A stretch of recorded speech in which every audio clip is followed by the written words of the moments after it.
Hi, I'm Phil Ashey from the American Anglican Council with your weekly Anglican Perspective. It's been quite a week in the international Anglican world.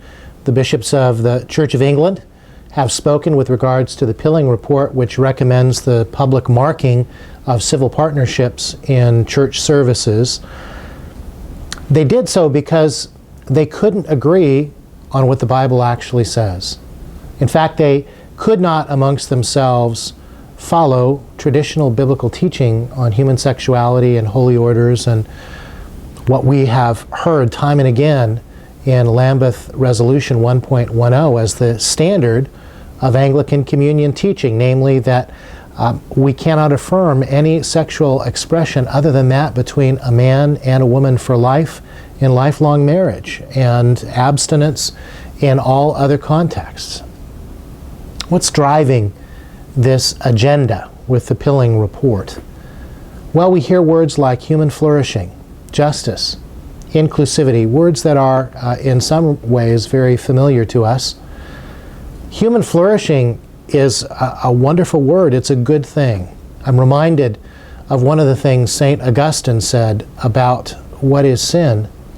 He said, oftentimes sin is the privation of the good, which means that we take something that is good, like human flourishing, but we elevate it above the greatest good, which is Jesus Christ. As I was thinking about all the communications that have gone on this week between archbishops who've been incensed by calls by the Archbishop of Canterbury and York to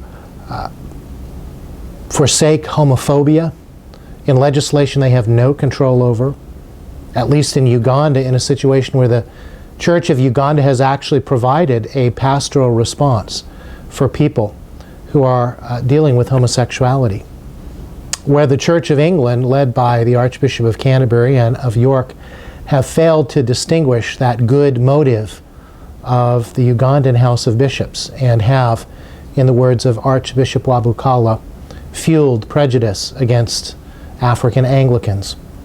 I'm reminded of what Paul writes in 1 Corinthians 1, verses 28 through 30. God chose what is low and despised in this world, even things that are not, to bring to nothing things that are, so that no being might boast in the presence of God, so that, as it is written, let the one who boasts boast in the Lord.